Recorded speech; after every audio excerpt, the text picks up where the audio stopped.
Swayam Prabha. Digital India. Educated India.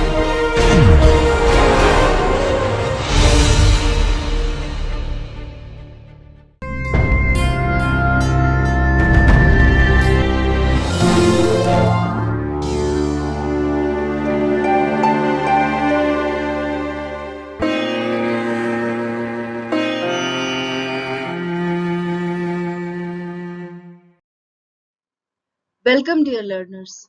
This is a video for the subject of education, for the course of Bachelor's in Education and for the paper of Educational Technology. This video is based on teaching learning strategies and materials, and in this lecture we will be discussing Edgar Dale's Cone of Experience and teaching learning materials. This video is recorded by Dr. Iram Khan. The course coordinator and the presenter of this video is Dr. Iram Khan from Jamia Millia Islamia, New Delhi. The academic expert or the reviewer for this video is Professor Nasreen Mujib from Aligarh Muslim University, Aligarh. This video is produced under the project DTH Swayam Prabha Channels of Ministry of Education, Government of India. Hello dear students, I am Dr. Iram Khan, Assistant Professor at Institute of Advanced Studies in Education, Faculty of Education, Jamia Millia Islamia, New Delhi. Today we are going to have a discussion on the teaching learning strategies and materials, and in this lecture we will be discussing on the Edgar Dale's Cone of Experiences and teaching learning materials. The objectives of this lecture are to discuss the Edgar Dale's Cone of Experiences, to describe the types of learning experiences and modes of teaching learning suggested through this cone of experience which is given by Edgar Dale, then to explain the psychological base for using modern technology in the field of teaching learning. So let us start our discussion. First point which I wish to mention here is that in case of educational psychology, we all know that it's a science of education. It helps both the teachers and learners to bring essential modifications in their behavior, basically both the behaviors, the teacher's behavior and the learner's behavior, for the effective realization of the teaching learning objectives. It suggests and it basically makes the way for the application of hardware and software technologies. And this is for the purpose of making the process of teaching learning much more effective and to maximize all the benefits which we can have from different theories of teaching and learning. So you can see it in a way that all those principles, all those maxims and theories of teaching and learning, whatever we have studied in theoretical aspect, we all put forward all those theories and we try to generalize that particular theory into practice. And we all know that experience is the great teacher. And we also have an idea that senses are the gateways of knowledge. And in this way, we can say that whenever we use most of our sense organs, the maximum teaching and learning process happens. So this is something which shows the path towards the generalization of the support system which the teaching aids or learning materials provide to the way and the means of teaching. So if we go towards seeing all those psychological principles and the theories of teaching learning, we may give a credit to all these theories for making a strong base, a psychological base for the use and application of hardware and software technologies in the field of education. If we want to see that what exactly is the role of all those materials, the hardware and software technology in the teaching learning practice, and also what exactly is the psychological base for using all these modern technologies, we have to learn about this particular experiences cone which is given by Edgar Dale. So today in this lesson we are going to study the Edgar Dale's cone of experiences. The famous educationist Edgar Dale, by his very prominent work, introduced the cone of experiences. What exactly this cone of experiences mean? It basically provides a visual aid to explain the interrelationship of the various types of audiovisual material as well as their individual position in the learning process. So how effective all these materials are, that is basically shown here in a pictorial way by this cone of experiences. So in the characteristics, uh, basically Edgar Dale described his cone as an attractive visual metaphor of learning experiences in which the various kinds of audiovisual materials appear in the order of increased abstraction. So you can say that one is preceded by another, and we come towards having at the apex the direct experience. So you can see a transition of the workability of all those materials. So in the final edition of the work of Edgar Dale, basically it's a book which is named as Audiovisual Methods in Teaching. It is basically written by Edgar Dale and was published in 1969. He introduced the cone of experiences as a pictorial device for showing the progression of learning experiences from direct first-hand participation to basically the pictorial representation, and uh, on a purely abstract basis.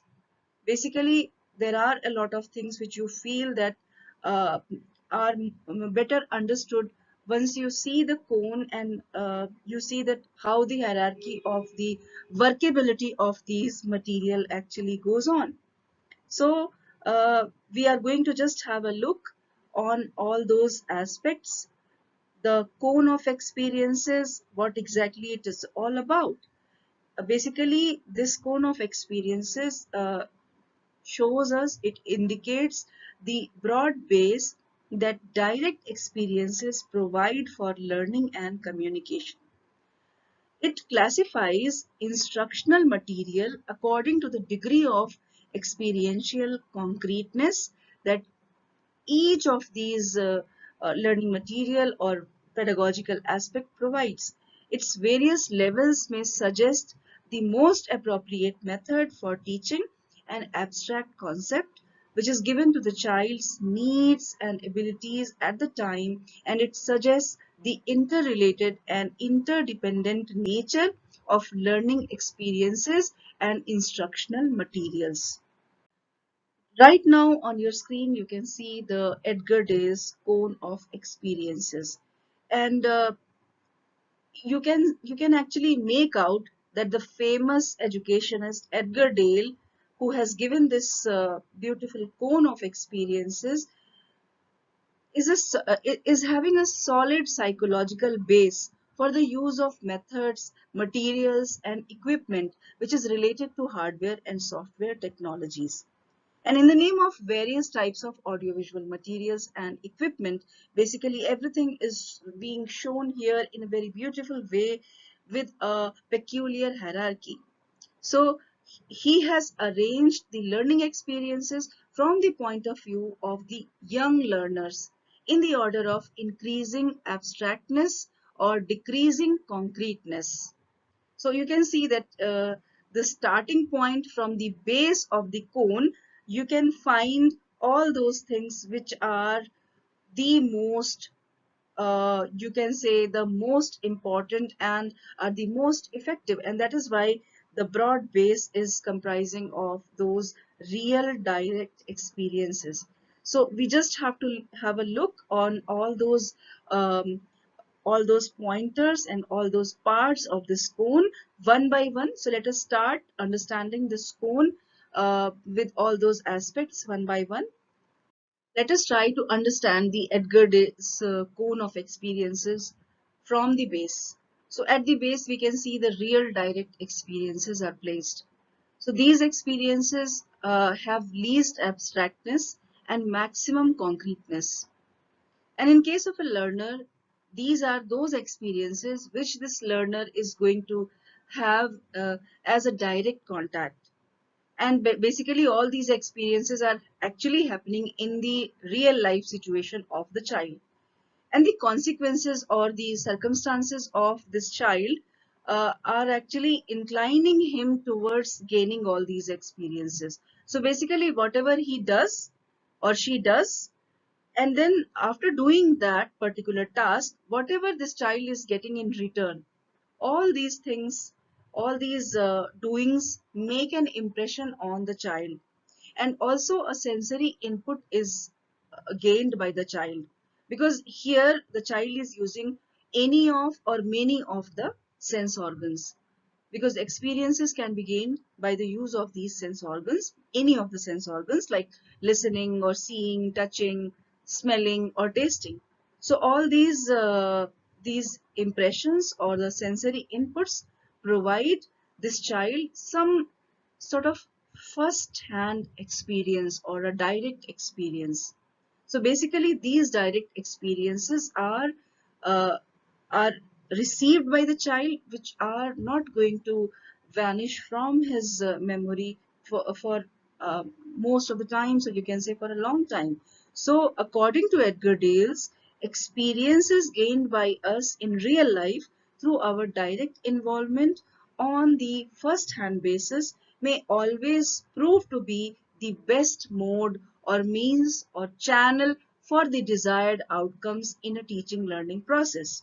So we can say that we should always aim to provide real life practical experiences to the students in the shape of showing maybe some sort of real objects if it is possible for us, because everything is not possible for a teacher to bring in the classroom in the real form. But wherever it is possible, the teacher should bring the real objects to show the students, allowing them to experience that particular object, so that the child comes in direct contact with the real object and then gain the experience which this child is not going to forget, or and it is not going to go out from his or her memory from for a long time, or maybe uh, for the entire lifetime. So this can be considered as the most important and the best way of providing a teaching learning experience to a child, which is in the form of real or direct experience. And that is why it is kept at the base and is given actually the maximum space in the Edgar Dales cone of experiences. So in the cone, after the real direct experiences, we can find contrived experiences to take the place. What are these? These are those experiences which are not very rich or concrete and are not direct as real life direct experiences. But these are nicely planned and arranged uh, type of experiences which provide a kind of alternative to the real and direct experiences in the situation where it is neither possible nor feasible, as well as it is also not practicable to have a real life direct experience. I always give an example to my students that if suppose you are teaching your students about an elephant, it will be very difficult to bring the elephant in the classroom. So what you can do, you can bring something, a model or some sort of uh, object which can be shown to the students. They can touch, they can experience the features of this elephant. Even some sort of aid can be provided to the students so that they can visualize, they can think of that what will be the way in which this elephant is going to walk, maybe some sort of video clip or anything. So thinking in this way, that the contrived experiences, the artificial experiences may be provided with the help of some kind of laboratory experiments or a working model. So it will become much more effective.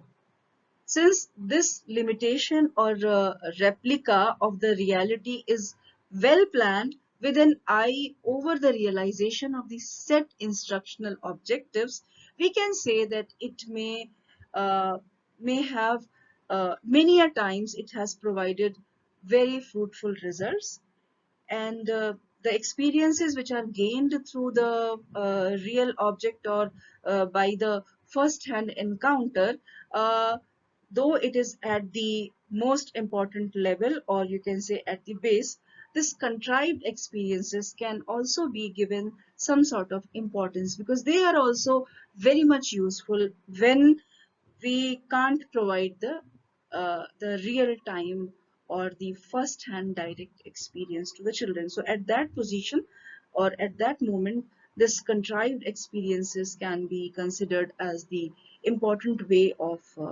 providing a good teaching learning experience to our children.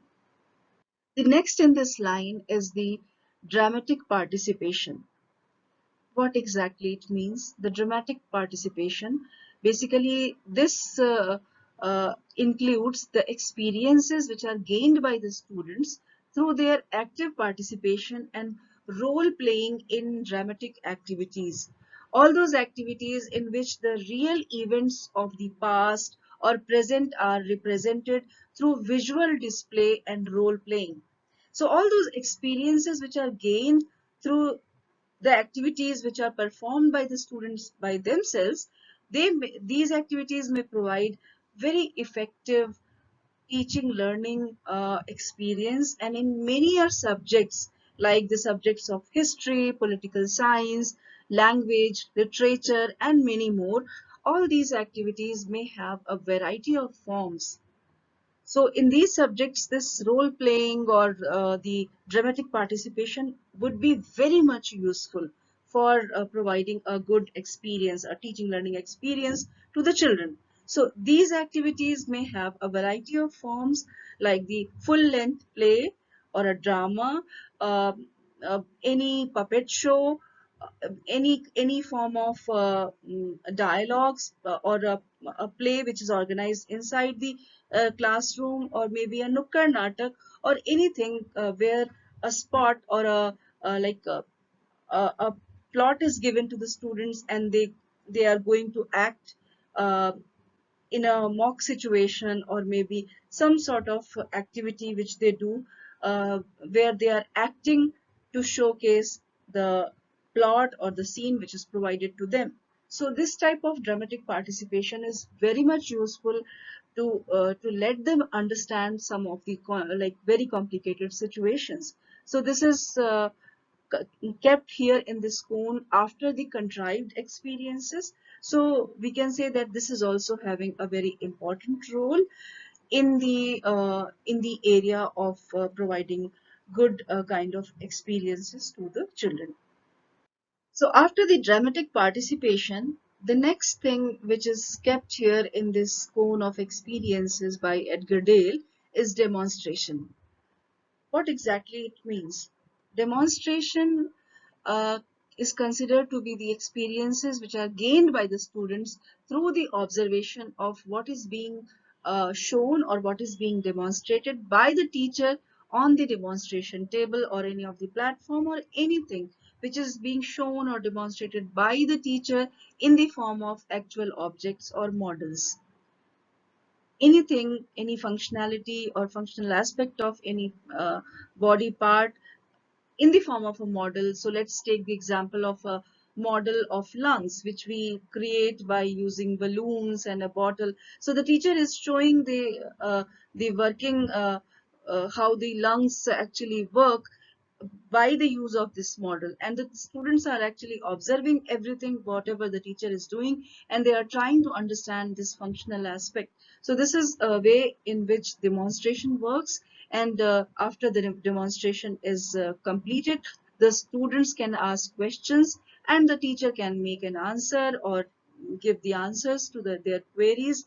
And they can also be called, the students can also be called to help the teacher in the arrangement and in the performing of the demonstration. And even after the performance or the demonstration is over by the teacher, they can even see the model, and they can use the model and do it on their own. So demonstration is also considered as a good way of using the experiences, the way in which we can provide good kind of experience to our students. And after dramatic participation, it is considered to be the next effective way.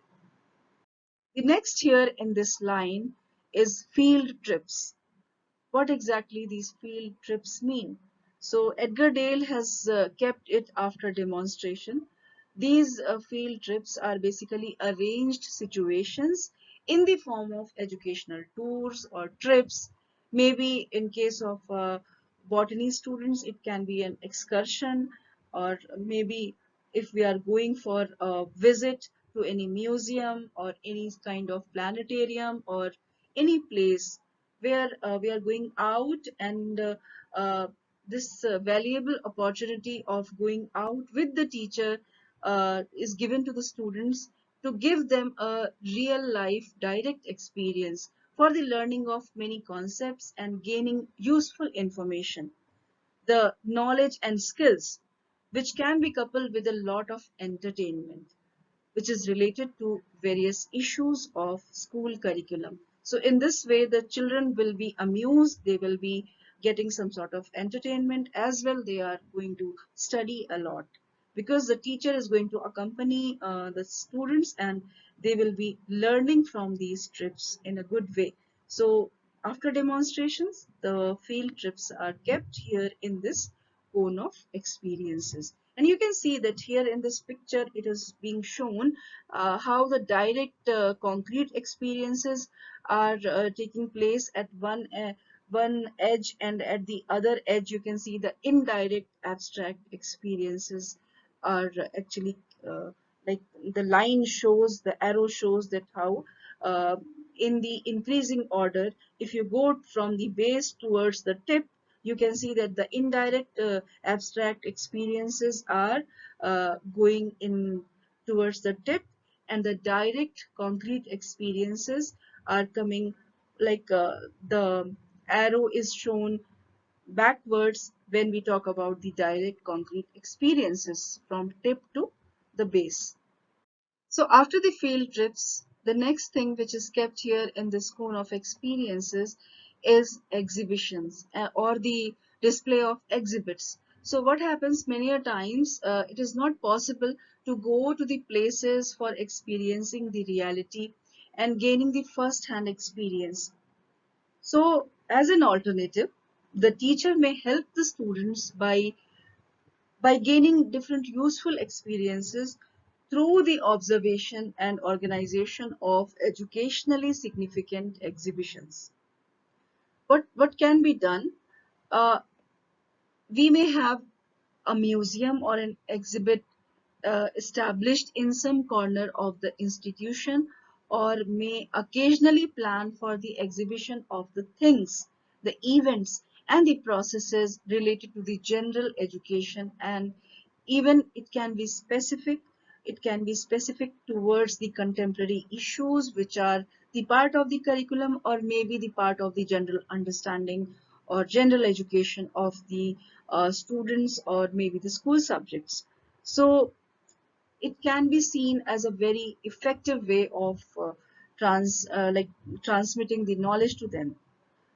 uh, you can see this, that the students are going to examine the nature of the increasing order of the type of experiences here in this cone of experiences given by Edgar Dale. In the field trips, we provided the students to go out with the teacher, and the students were going to come in contact with the realities of life and gaining first-hand experiences. But once we come towards the exhibitions and the exhibits, we are actually trying to create an environment inside the institution where they can come in contact with the with all those fruitful terms of the formal concrete educational gains, and it is basically substituted through less concrete or direct in terms of providing direct practical experiences, because everything is actually placed inside the institution itself. They are not going out, but still they are gaining some sort of experiences through all those arranged exhibits. And in this way we can say that this way is also that, like, the experiences provided through those exhibitions and showing them the exhibits is also a very important way and means of providing good sort of experiences to our children. After the exhibitions, the next thing here in the cone of experiences by Edgar Dale is motion pictures. So arranging exhibitions for concrete gain in terms of supplementing formal teaching learning of the school subjects may not prove much fruitful and practicable some of the times when it is not very much feasible. So what actually Edgar Dale suggests, that the use of motion pictures, maybe an audio as well, if we can accompany the audio with some sort of visual device, it can be very much useful, although it is an artificial representation of the realities of things. Also, in few of the cases, we show them the documentaries on an eminent personality. So we are giving them an idea in a very effective way that how this person was, the autobiography or biography, which is picturized in a way of a documentary, which is based on a personality, or maybe we are showing them some of the processes which happen in the real life. Maybe that process is happening in the present times, or maybe it has happened in the past, or maybe it can happen in the future. So anything which can be which we want to make them visualize, we want them to understand, and it is difficult for us to provide them real time experience. We can give that sort of experience by the use of this audiovisual device or any sort of audiovisual means. So the experiences gained through the use of motion pictures are very effective in terms of the realization of the teaching learning objectives. The use of television and video recordings and the different forms of audiovisual experiences which are aimed as an alternative to direct first-hand experiences are proving to be very important in terms of those times, or the times which we are facing right now, when it is difficult for us to go out and have the direct experience. So the audiovisual means are the at times are the only way in which we can educate our students. We can provide them good kind of experiences which can be understood and which can be comprehended by them in a very easy way. So this is something which is kept after exhibitions, the motion pictures, but yet it is very important because it provides a good kind of indirect abstract experience. The next in line is still pictures, or those pictures which are not moving. So the still pictures can be considered as something which can be used to project. So we may have all types of projective material which can be a normal picture, maybe a chart, or something where we are showing the data in the form of graphs, maps, or illustrations, some sort of diagrams, maybe a amusing cartoon, poster, infographics, some sort of slides or film strips. All these can be shown to the students with the help of any projection equipment. In the olden days, we were using OHPs, but nowadays many sophisticated projective equipment are available. We are using those equipment in our classrooms. Nowadays, the smart boards are very well equipped, and these are provided even by the government to the schools, where we can project all those material and we can actually use them in during in due course of our classes. So basically, uh, these all fall in the category of visual aids because we can view them, calling the use of the sense of sight on the part of students for gaining some visual experiences of the concrete reality. And that is why it is a sort of abstract, artificial representation of the reality in comparison to motion pictures or television, or maybe any sort of video device or appliance. So we can have less abstract and more effective representation of the reality through the use of auditory as well as sight senses. So that is why it is kept after the motion pictures here in this cone of experiences by Edgar Dale. The next in line is the radio recordings, or the in the contemporary times we call them as podcasts. So radio as an educational aid may provide valuable auditory experiences to the learners through certain specially arranged talks or maybe discussions. They can be panel discussions or interviews, uh, information broadcast by the radio station as part of their scheduled institutional or general mass educational programs. So these programs can be taped, or you can say that the tape recordings or audio recordings can be done for their timely reference, and they can be used even afterwards whenever the teacher is willing to use in the classroom situation. So these recordings can be procured even from the internet. There are many sites. Even the National Repository of Open Educational Resources is housing a lot of audio recordings which can be procured by any of the teachers or students for the use in classroom situations. So various type of sound and auditory experiences can be taped through the devices, which can be a tape recorder or any of those even the mobile phones. The smartphones are equipped enough that they can record all those type of fantastic sounds, and that can be played back whenever it is needed. And for by the use of all those recordings, useful educational gains can be have like we can have all those educational gains. And in this way we can say that the recordings or the tape recorder here, or the microphones or all those radio recordings, even in the olden days they were gramophone, it can be used as an effective audio device for the artificial audio representation of the realities.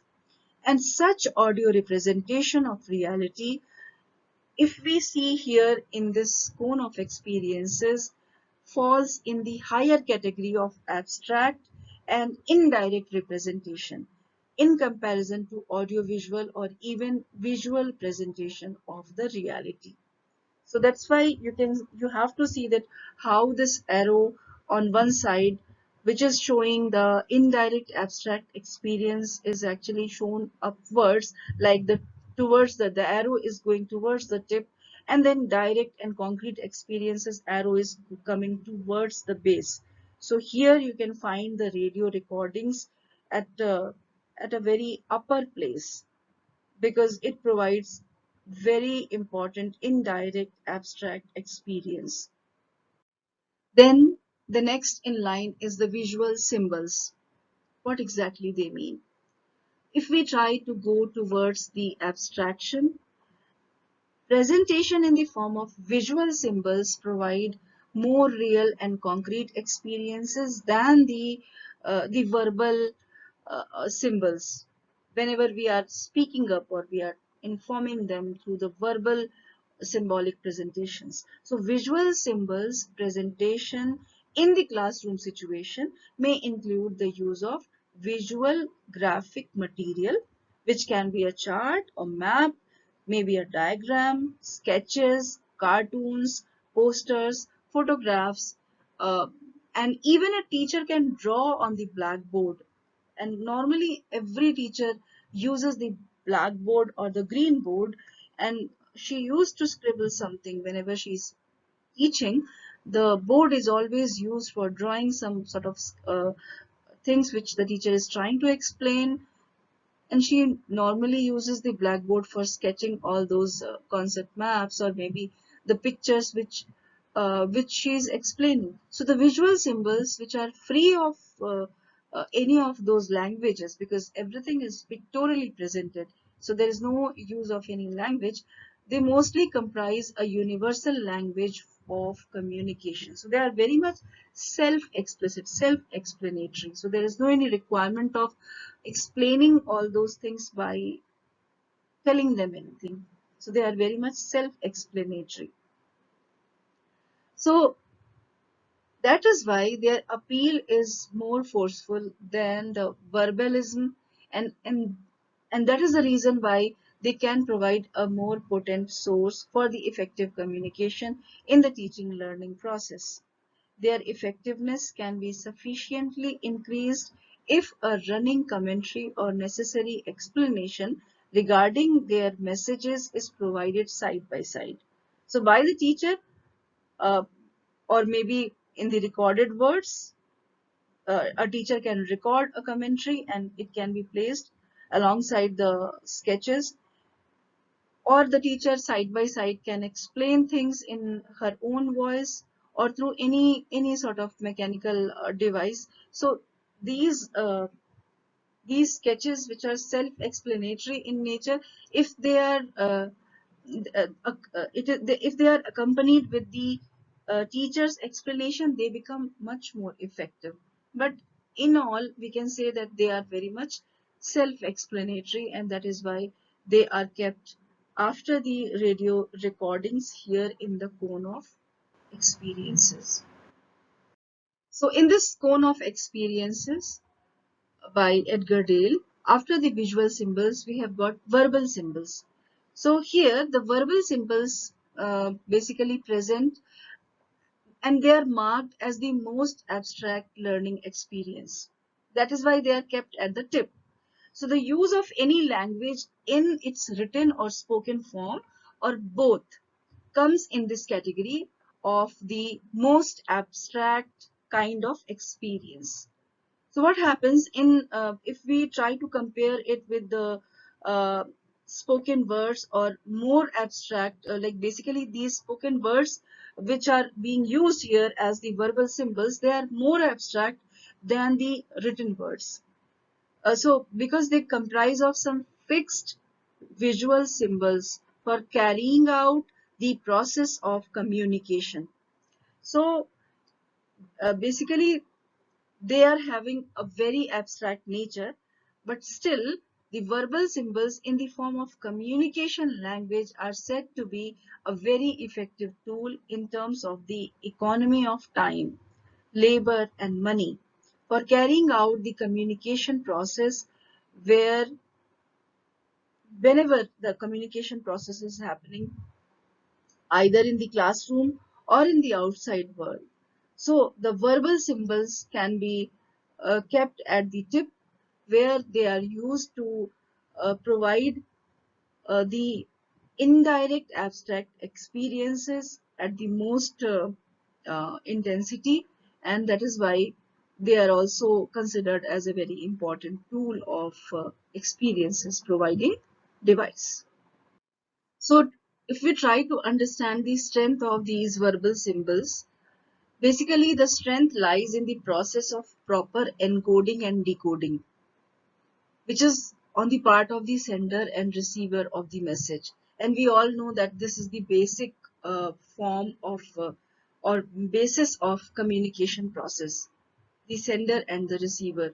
So basically, with the help of the words, a teacher is able to provide more information and knowledge to more students within the limited resources in a very short span of time.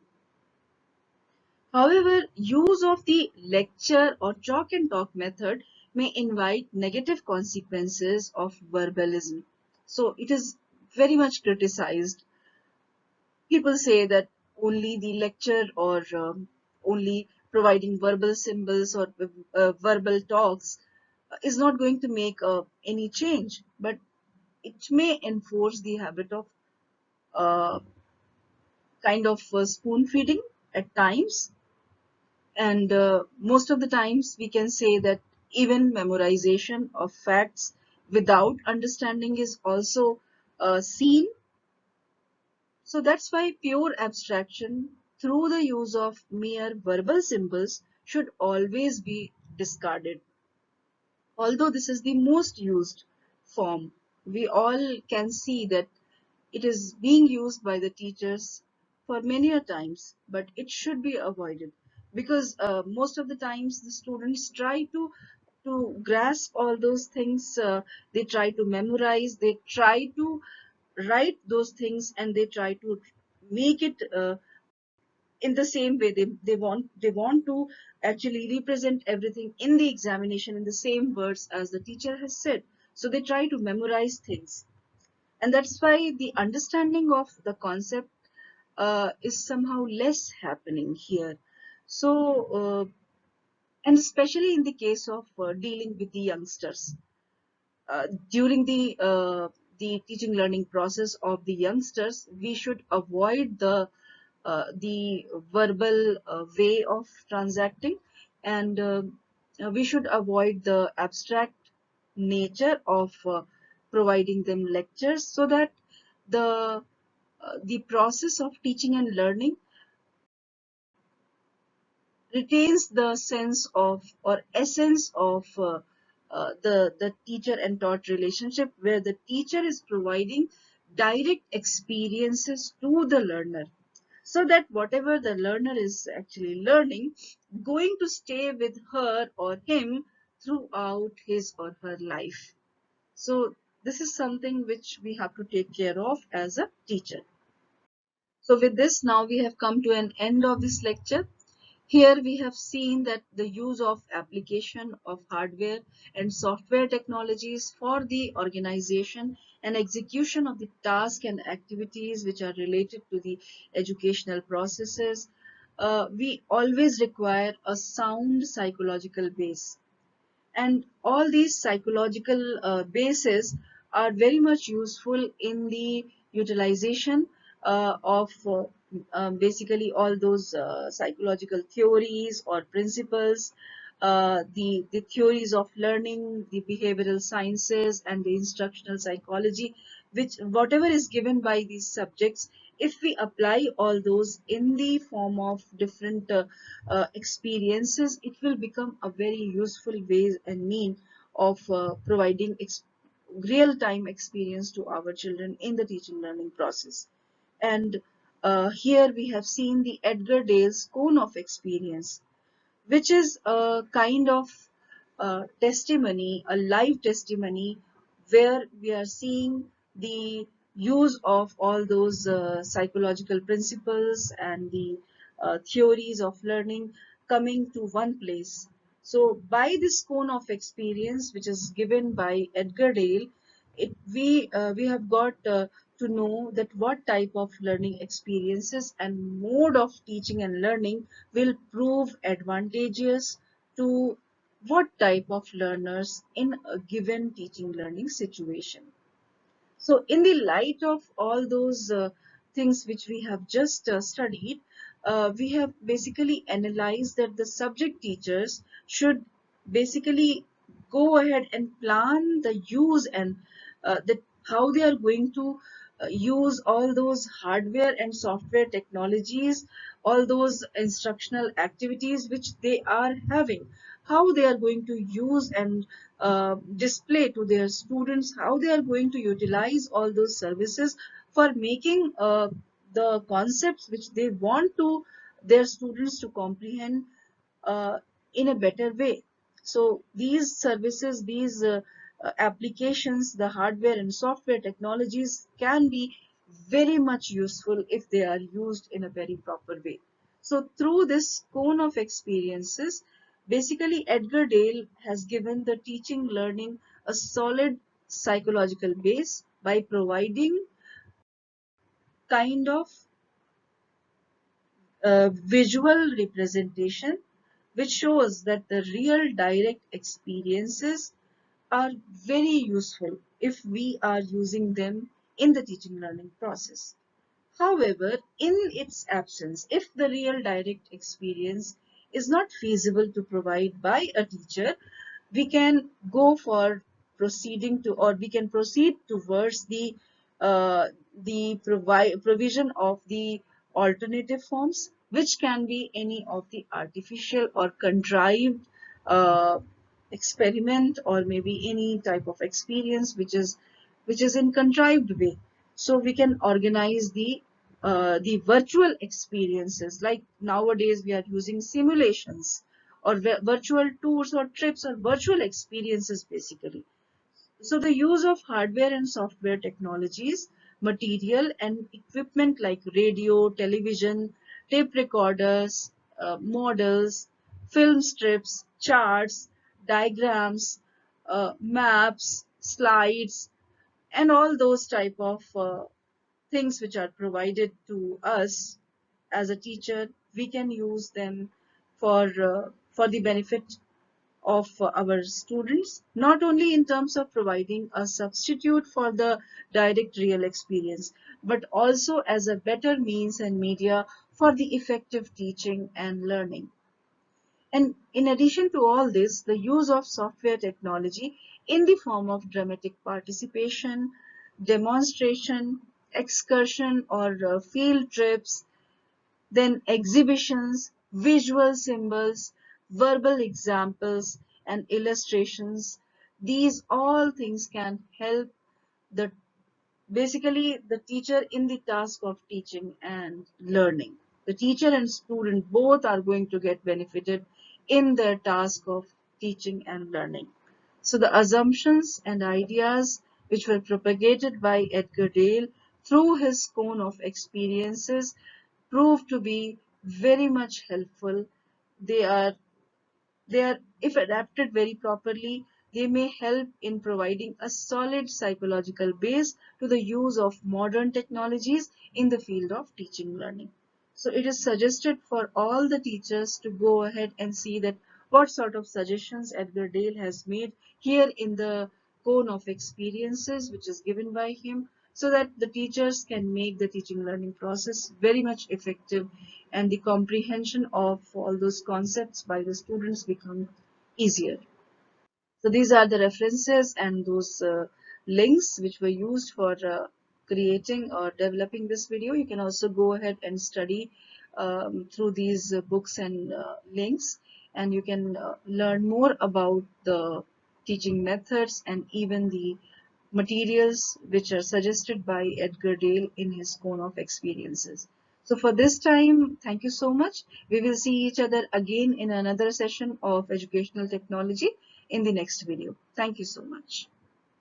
Dear students, you are watching a video which is based on teaching learning strategies and materials.